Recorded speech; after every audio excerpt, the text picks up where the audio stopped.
kabar? Semoga Anda dalam kondisi sehat karena kini saatnya Anda menyimak berita Jawa Timur bersama saya Auriga Gustina. Sejumlah berita menarik akan kami sajikan kepada Anda. Berikut 3 berita utama hari ini.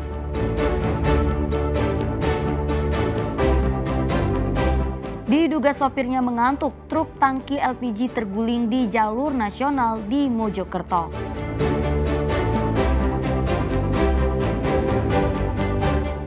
Pria penusuk pemuda yang hina kekasih pelaku saat live di TikTok terancam hukuman mati.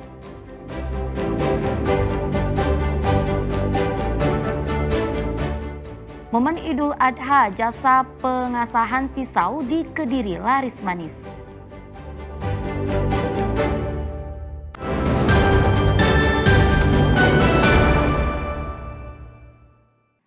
Usai menabrak median jalan, truk tangki LPG terguling di jembatan Brantas, Mojokerto. Bangkai truk tangki yang melintang di tengah jalan menyebabkan kemacetan panjang di jalur nasional. Tidak ada korban jiwa dalam peristiwa tergulingnya truk ini. Sopir beserta kernet hanya mengalami luka ringan. Kemacetan panjang yang terjadi di jalan nasional dari Surabaya Madiun maupun sebaliknya menyebabkan Satlantas Polres Mojokerto Kota memberlakukan sistem kontraflow pada arus lalu lintas. Kecelakaan tunggal ini berawal saat truk tangki LPG yang dikemudikan Bagus 42 tahun melaju dari arah Surabaya ke Kediri. Diduga sopir mengantuk, truk tiba-tiba oleng ke kanan hingga menabrak median jalan hingga terguling. Beruntung muatan 15.000 liter gas LPG tak sampai meledak, meski sempat muncul percikan api dari tangki yang terseret beberapa meter. Jalanan gelap, ada sorotan dari depan, nabrak batas tengah itu. Arah dari mana ini, Mas? Arah dari Surabaya ke Kediri. Arah dari Surabaya? Ya. Muatan apa ini, Mas? Muatan gas, Pak. Nggak mengantuk, Mas, ya? Ya, dikit, Pak. Tapi posisi sadar. Oh, sih mengantuk ya? Habis Sendirian, Mas? ada helpernya. Oh, berdua? Helpernya tidur. Oh, ya. Berdua berarti ya? Ya. Ada luka-luka, Mas? Nggak ada, Alhamdulillah. Mobil tangki kemudian dievakuasi Satlantas Polres Mojokerto menggunakan mobil derek. Sementara penyebab pasti kecelakaan masih dalam penyelidikan petugas. Dia Eko Purwoto melaporkan dari Mojokerto. Seekor sapi milik salah seorang warga Omben Sampang, Jawa Timur yang sebelumnya dilaporkan hilang karena dicuri, ditemukan di dalam selokan diduga sengaja ditinggal oleh pencuri. Saat ditemukan, sapi dalam kondisi terikat di akar pohon. Dua maling sapi di Omben Sampang ini terekam CCTV saat menggelandang sapi curian milik Irfan. Pemilik sapi kemudian sempat mengajak warga untuk mencari sapinya yang hilang. Usai 4 jam pencarian, sapi akhirnya berhasil ditemukan. Saat ditemukan, sapi terikat di dalam parit.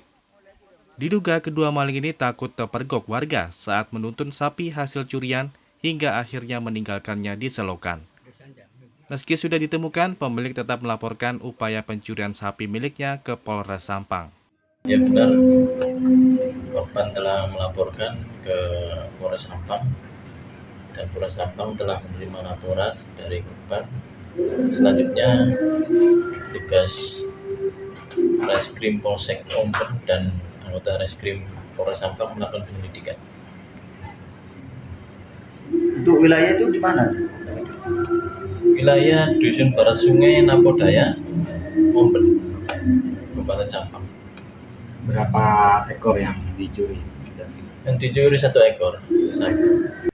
Mendapati laporan warga, polisi akan menyelidiki kasus ini dan menangkap pelaku berdasarkan rekaman CCTV. Nia Karunia melaporkan dari Sampang. 5 preman yang mengaku anggota sebuah ormas diringkus aparat Polrestabes Surabaya. Mereka ditangkap karena menduduki lahan milik orang lain, kemudian menyewakannya. Kelima tersangka yang dibekuk masing-masing berinisial MS, B, AA, IZ, dan M. Kelimanya memiliki peran dan tugas berbeda dalam menjalankan aksinya. Menurut Kasat Reskrim Polrestabes Surabaya AKBP Aris Purwanto, modus yang dilakukan para pelaku adalah mencari lahan kosong yang sudah lama ditinggalkan pemiliknya. Lokasi itu kemudian diberi penanda berupa bendera ormas. Karena pemilik lahan tidak ada di tempat, lahan itu disewakan ke orang lain. Ada 3 lokasi di kawasan Keputaran Surabaya yang diduduki pelaku. Bahwa lahan itu dikuasai oleh mereka.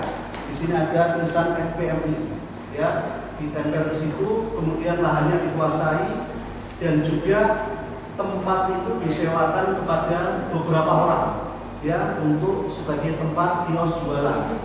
Selain itu juga di tempat itu juga dia melakukan terkait dengan penguasaan lahan dengan cara dia mengambil barang-barang yang ada di rumah tersebut. Setelah itu barang itu dijual keloakan karena pemiliknya tidak ada di tempat.